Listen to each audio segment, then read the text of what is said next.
안녕하세요. 복음의 나라에 오신 여러분을 예수님의 이름으로 축복합니다.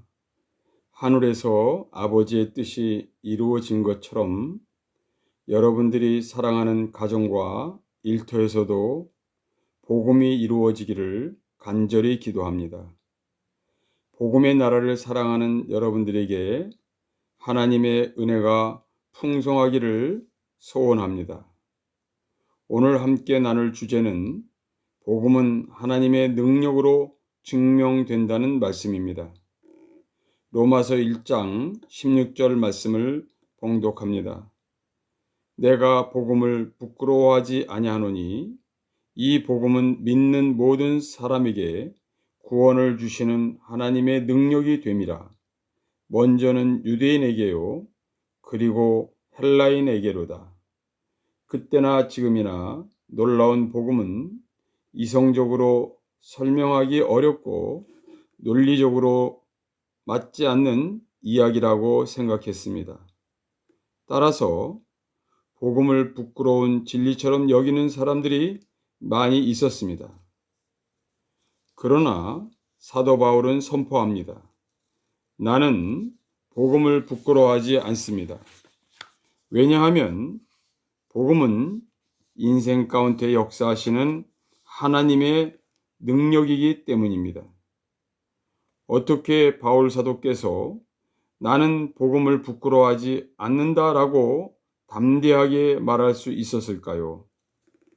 나는 복음을 부끄러워하지 않는다는 말씀을 이해하기 위해서 당시에 시대적으로 나타났던 지식을 살펴볼 필요가 있습니다.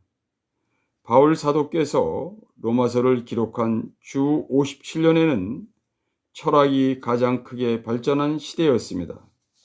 사람들은 모이기만 하면 세상이 어떻게 시작되었는지, 사람은 왜 살아가는지, 진리가 무엇인지, 신은 과연 존재하는지 토론하고 질문했습니다.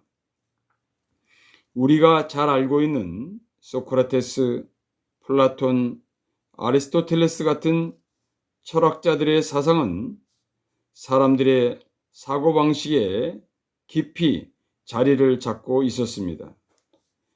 하지만 바울은 흔들리지 않았습니다. 그리고 말합니다. 나는 복음을 부끄러워하지 않습니다. 왜냐하면 복음은 말로 끝나는 지식이 아니라 믿는 사람의 인생 가운데 하나님의 능력으로 나타난다고 믿었기 때문입니다. 바울은 베냐민 지파 출신의 정통 유대인이었고 최고의 율법학자인 가말리엘의 문화에서 교육을 받았습니다. 또한 디아스포라 유대인으로 태어나 나면서부터 로마 시민권을 가지고 있었으며 헬라 문화에서 고등교육을 받은 지식인이었습니다. 사도가 되기 전 바울은 예수님을 믿는 사람들을 핍박하던 중 부활하신 예수님을 만나게 된 것입니다. 예수님과의 만남은 그의 인생을 180도로 바꾸었습니다. 그는 드디어 알았습니다. 사람을 근본적으로 변화시키는 것은 철학도 지식도 율법도 아니라 오직 복음이라는 진리를 깨달았던 것입니다. 따라서 바울 사도는 남은 생애를 다 바쳐서 빚진 자의 심정으로 복음을 전하는 사람이 될 것을 결심합니다. 복음만이 사람을 새로 태어나게 하는 하나님의 능력임을 기적을 통해서 확신하게 된 것입니다. 바울 사도는 로마에 있는 성도들을 만나고 싶어 했지만 여러 가지 사정으로 갈 수 없었습니다.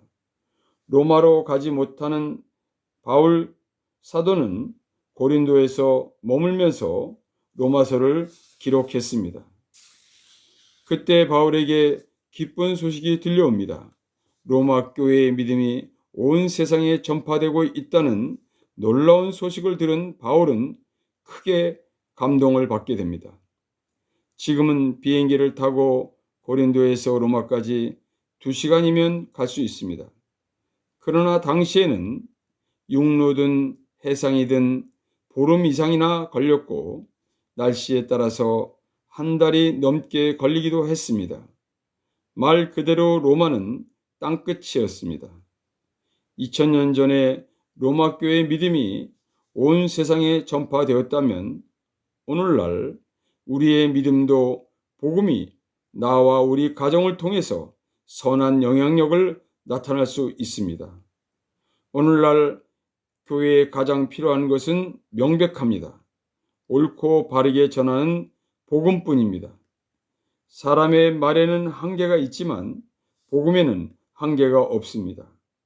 복음은 살아서 하나님의 의가 나타나고 하나님의 능력이 나타납니다.